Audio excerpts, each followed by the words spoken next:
Hello, welcome to CRN. आज 28 अगस्त के current affairs और related traditional GS questions discuss करेंगे। बहुत ही इंपॉर्टेंट है exam point of view, current affairs और ट्रेडिशनल जीएस क्वेश्चंस। आज का न्यूज है पहला कि नीलगिरी एरिया में, जहाँ की ऊटी वगैरह जो एक टूरिस्ट स्पॉट्स है, वहाँ टूरिस्ट के आना जाना चालू हो गया है। तो वहाँ के प्रशासन का कहना है कि लोगों को चेक करके ही वहाँ एंट्री दिया जाए। तो नीलगिरी एक माउंटेन्स है, रेंज ऑफ माउंटेन्स, पर्वत का श्रृंखला है। तो उसी से रिलेटेड एक क्वेश्चन है कि नीलगिरी पर्वत में सबसे ऊंची चोटी कौन है।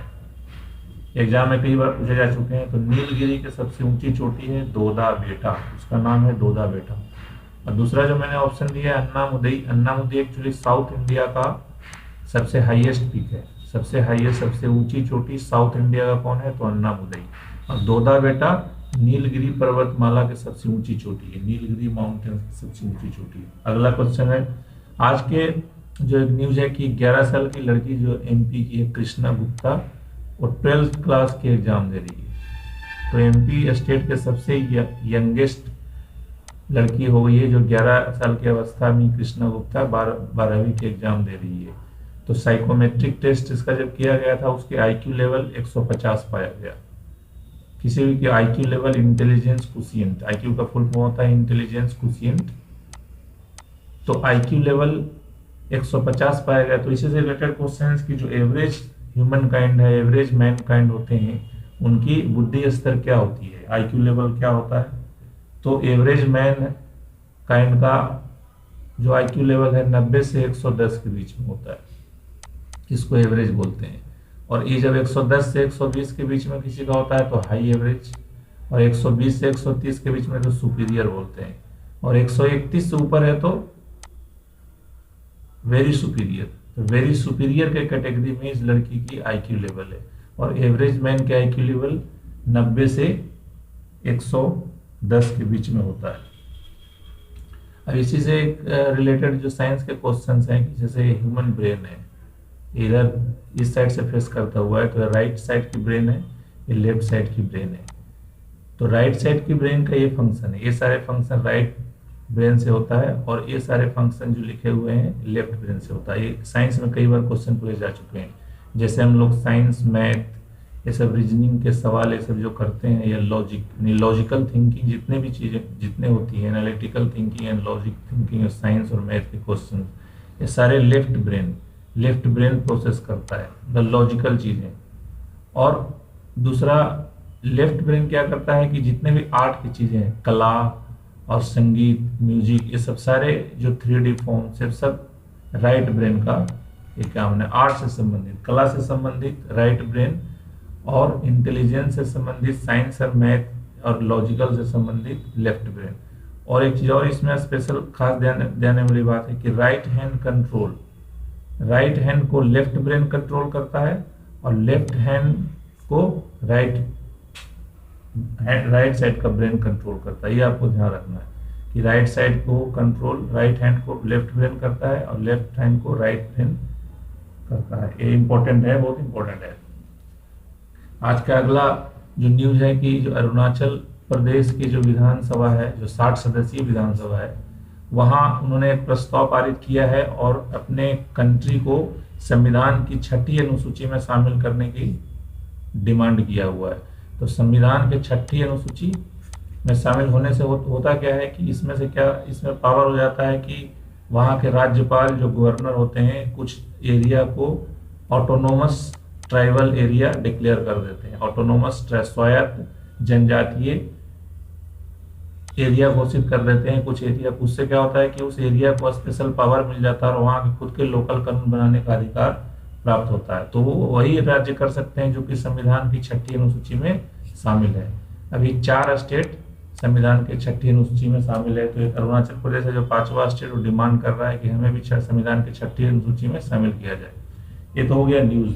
ऐसे क्वेश्चन भी बन गए काफी सारे करंट के। तो इसमें अभी रिलेटेड क्वेश्चन है कि भारतीय संविधान में कितने अनुसूची है। पहले भी मैं बता चुका हूँ कि भारतीय संविधान में भी 12 अनुसूची है, और जब संविधान बना था उसमें 8 था, और अभी करंट में 12 अनुसूची है। आज का अगला न्यूज है जो सुप्रीम कोर्ट ने बोला है कि SC/ST के जो कोटा है रिजर्वेशन का, इसमें सब कोटा किया जा सकता है स्टेट द्वारा।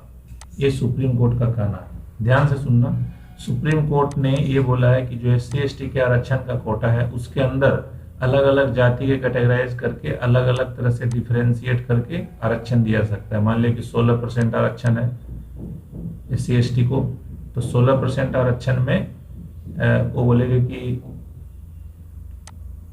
16% आरक्षण में उसको देके ना देके उसको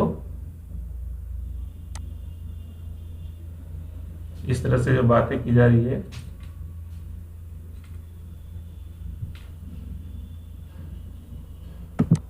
ये स्क्रीन साइज अभी इसको इनलार्ज करता हूं।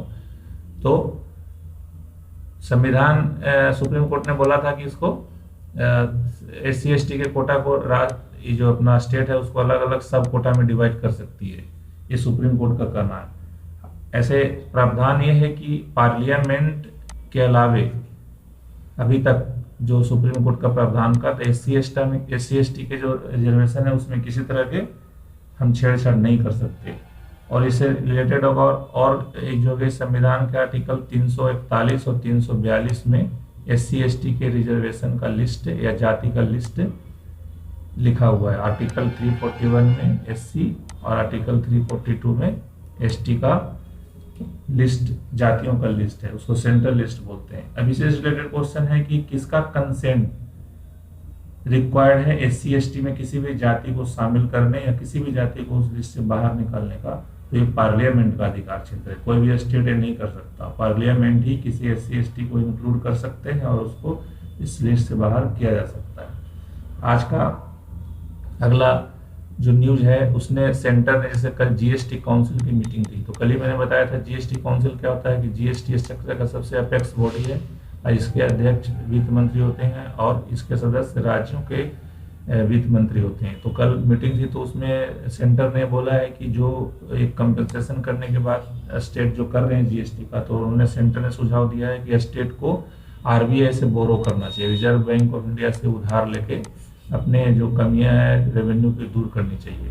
तो इसी से रिलेटेड क्वेश्चन है कि RBI से अभी उधार लेने की सीमा राज्यों की कितनी है, तो अब 5% तक उधार ले सकते हैं अपने उनके जो स्टेट ग्रॉस डोमेस्टिक प्रोडक्ट होता है, स्टेट का जो ग्रॉस डोमेस्टिक प्रोडक्ट है SGDP, उसका 5% तक वो RBI से उधार ले सकते हैं।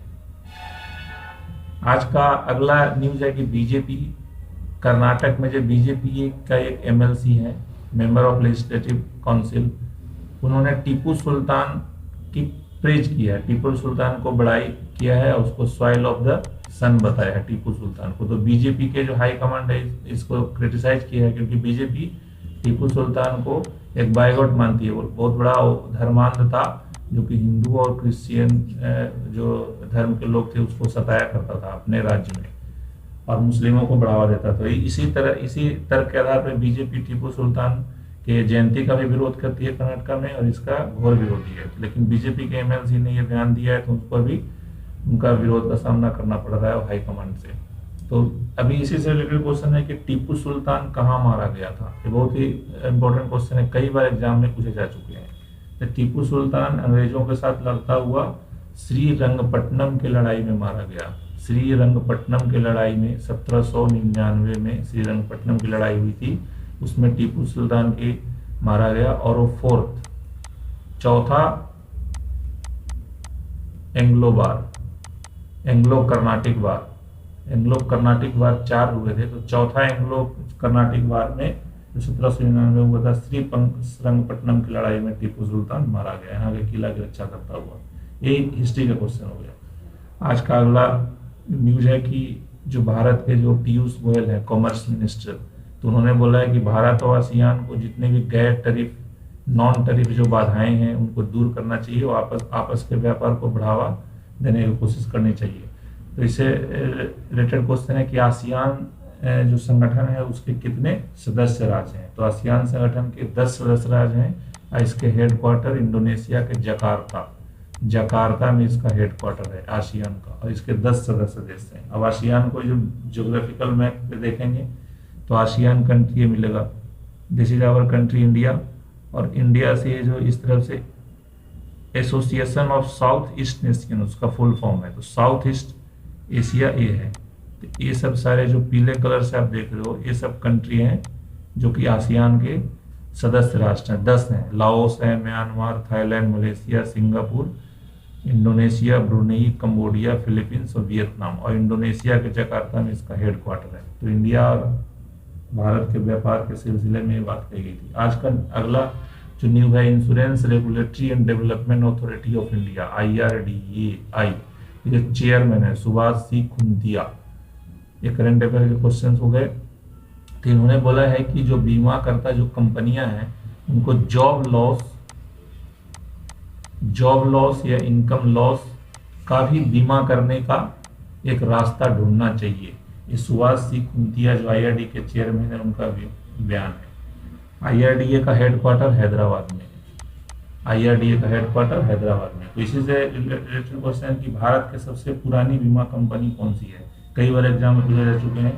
तो वह है oriental life insurance company, Bharat की सबसे पुरानी बीमा कंपनी, जिसकी स्थापना 1818 में हुई थी।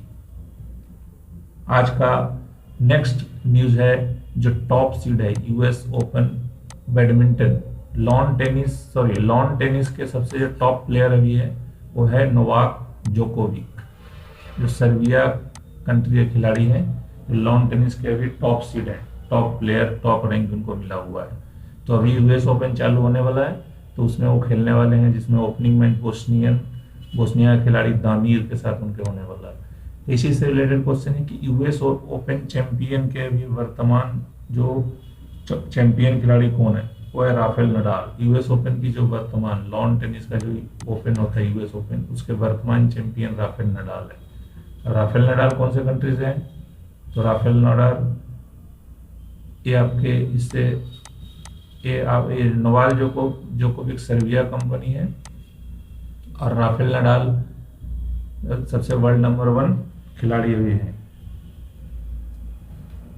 और आज का अगला जो न्यूज है कि हिंदुस्तान वायलिन एक्सपोनेंट कला रामनाथ को अभी US के लिस्ट है, न्यूयॉर्क एक प्रेस ने 100 मोस्ट इन्फ्लुएंशियल एशियंस में शामिल किया है। जो वायलिन प्लेयर है, हिंदुस्तानी वायलिन प्लेयर काला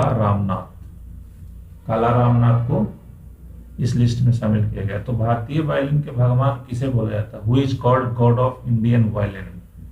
तो गॉड ऑफ इंडियन वायलिन बोला जाता है डॉक्टर L सुब्रमण्यम को। दैट्स ऑल टुडे, ये आंसर हमने दिए हुए हैं। Thank you.